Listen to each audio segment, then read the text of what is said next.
Top quality और consistent performance के लिए सिर्फ सिल्वर पंप नाम याद रखना। और इजराइल और ईरान अब दोनों एक दूसरे के एटमी ठिकानों को टारगेट कर रहे हैं। इजराइल ने ईरान के नतांज और अराक एटमी सेंटर को टारगेट किया है, तो ईरान ने पलटवार करते हुए इजराइल के डिमोना एटमी सेंटर पर हमला किया है। ईरान और इजराइल में छिड़े इस एटमी जंग की वजह से अरब में किसी भी वक्त बहुत बड़ी तबाही हो सकती है।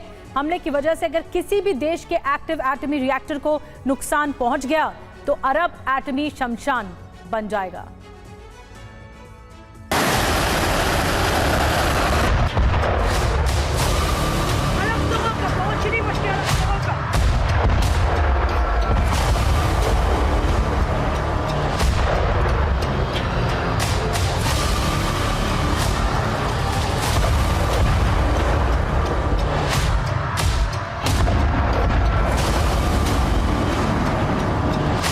इजराइल ईरान युद्ध का एटमी रूपांतरण हो गया है।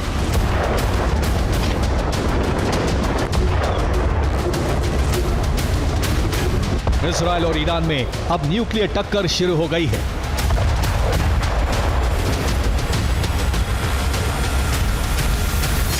ये वो जंग है जिससे पूरे अरब के अस्तित्व पर खतरा मंडराने लगा है।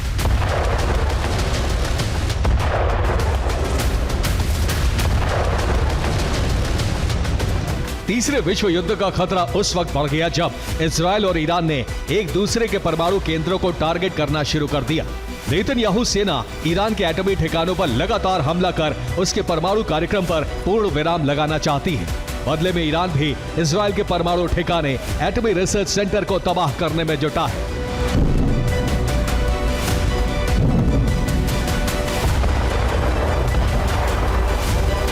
18 और 19 जून की रात इजराइल ने ईरानी परमाणु कार्यक्रम के खिलाफ एक और हवाई हमले का ऑपरेशन लॉन्च किया।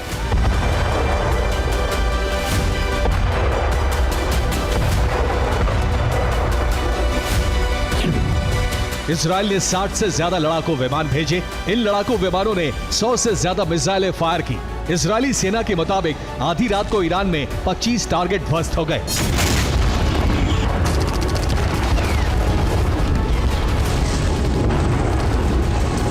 इनमें ज्यादातर बमबारी ईरान के एटमी सेंटर, उसके मिसाइल बेस और एयर डिफेंस सिस्टम पर हुए।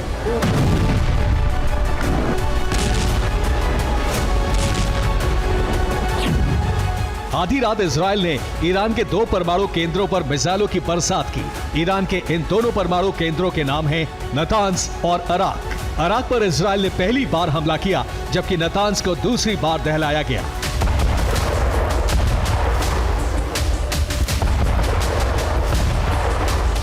ये तस्वीर अराक एटमी सेंटर की है। इसे इजराइल ने इस तरह से जला दिया। इजराइल ने इराक में जिस रिएक्टर को तबाह किया वो अभी बन ही रहा था, वो ऑपरेशनल नहीं था। नेतन्याहू सेना ने बनने से पहले ही इसका अंत कर दिया। इजरायली सेना ने ईरान में हमले का एनिमेशन जारी किया है। आईडीएफ के मुताबिक उसने ईरान में तेहरान, इस्फहान, तबरीज, करमनशाह और अगूज में जबरदस्त हमले किए। इराक में निर्माणाधीन एटमी सेंटर को तबाह कर दिया।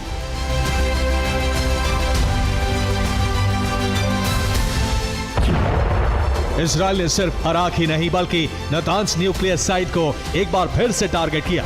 रिपोर्ट के मुताबिक इजराइल के हमले में नतांज एटमी सेंटर को फिर से काफी नुकसान पहुंचा है।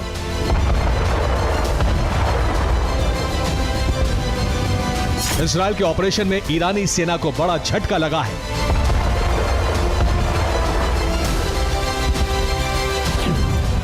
इजरायली बमबारी में न सिर्फ ईरानी एटमी सेंटर बर्बाद हुए हैं, बल्कि air defence system, missile depot, radar system, हथियार फैक्ट्री, बैलिस्टिक मिसाइल प्लांट भी ध्वस्त हो गए।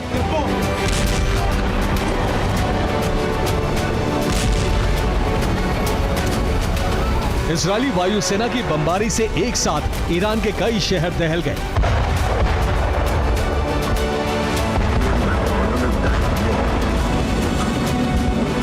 इजरायली फाइटर जेट्स ने कराच में मिसामी बेस पर जबरदस्त बमबारी की। करमनशाह शहर में इजरायल ने ईरानी मिलिट्री बेस को टारगेट किया। हमले में ईरान के 3 अटैक हेलीकॉप्टर जल गए। करमनशाह में ही इजरायल ने खार्स एयरपोर्ट पर कई धमाके किए। इजरायली एयरफोर्स ने पर्चिन शहर में मिलिट्री कॉम्प्लेक्स को तहस नहस कर दिया। तेहरान में इजरायल ने जबरदस्त हवाई हमले किए। इजरायली हमले में तेहरान पुलिस का हेडक्वार्टर तबाह हो गया। इजरायल ने तेहरान में ही ईरानी रक्षा मंत्रालय की बिल्डिंग को भी बर्बाद कर दिया। ईरान पर जबरदस्त हमले के बाद इजरायल के प्रधानमंत्री बेंजामिन नेतन्याहू ने ऐलान किया कि अब ईरान के आसमान पर इजरायल का कब्जा है।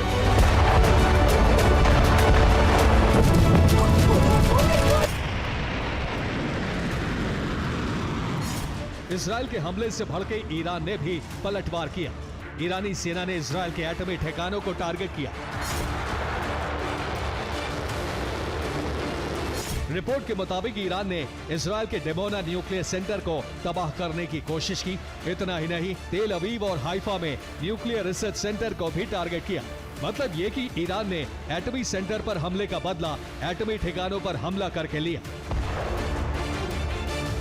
ईरान और इजरायल जिस तरह से एक दूसरे के एटमी ठिकानों को खत्म करने की कोशिश कर रहे हैं,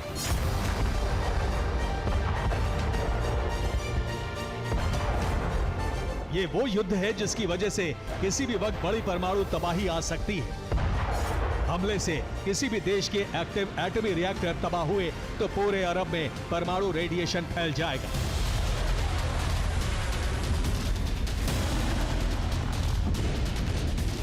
इतनी बड़ी तबाही होगी, ऐसा नरसंहार होगा जिसकी कल्पना किसी ने नहीं की होगी। Bureau report, TV9, Bharatvarsh.